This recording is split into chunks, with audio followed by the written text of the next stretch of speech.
Gribu jums parādīt un pastāstīt par jauno supermakšķerīti no Lucky John. Ar katru gadu arvien vairāk populārāk paliek makšķerēšana ar vibiem un dažādiem ziemas, sauksim viņus par ziemas wobleriem. Zandarts, līdeka un vajag atbilstoši makšķerīti. Tad, kad ir tāda tikai uz līdekām ej, tad tu, protams, izvēlies jau tādu riktīgu, tādu bomīti, kur tu riktīgi var iedot pa zobiem, bet tad, kad tu gribi pamakšķerēt gan ar balansieri, gan ar mazākiem vibiņiem, gan ar lielākiem vibiņiem, ja? Un vajag tādu makšķeri, ar kuru tādu daudz maz universālu, bet kur arī nebūtu smaga, kur ir ērta, lai visi tev būtu forši. Un tai pašā laikā, lai varētu strādāt, pielikt gan bezinertes poli vai kādu ziemas multiplikātoriņu, ir arī Lucky Johnim tādi kāti. Ir.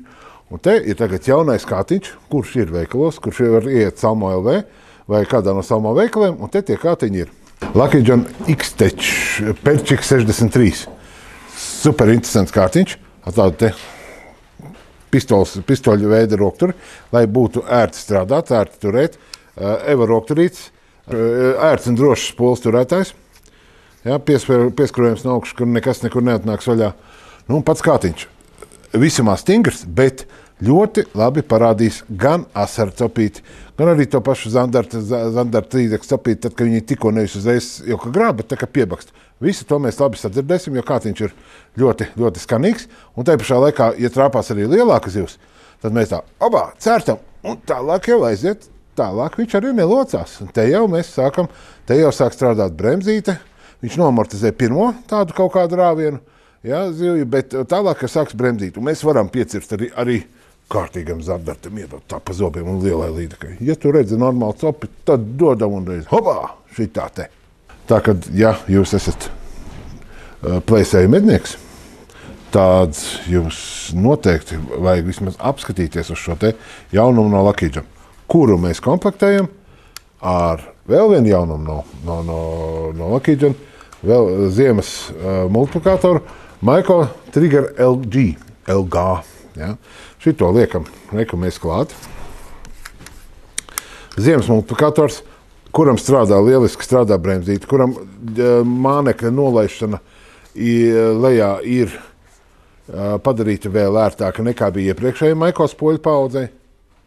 Tātad, šitāds izskatās komplekts. Tāds viņš izskatās kopā. Mēs nospiežam mēlīti, nolaižam mānekļu lejā. Strādājam, piecērtam zivi, ņemam un ar spolīti smuki tinam ārā. Pie tam, ka pirms tam atbilstoši auklas celtspējai noregulējam bremzīti. Lai mums pieķeroties lielākai zivi, viņi nekur neliktos. Viņa bzz, mēs viņu tikai hopā, un viss ziltiņa būs āliņģi.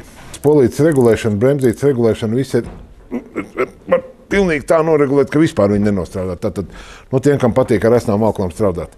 Šajā gadījumā kātiņa tests, ja mēs skatāmies pēc mānekļa svara ieteicamā, es gribētu teikt kaut kur no kaut kādiem 7-8 gramiem, reku man ir 5 grami, ja, viņš jau pat šito izstrādā, varbūt pat no kaut kādiem 5 gramiem līdz kādiem gramiem 25, noteikti viņš visnotaļ labi strādā, un attiecīgi pa zivs izmēru, no šitādas līdz šitādai, visas mēs ar viņu varam izvilkt.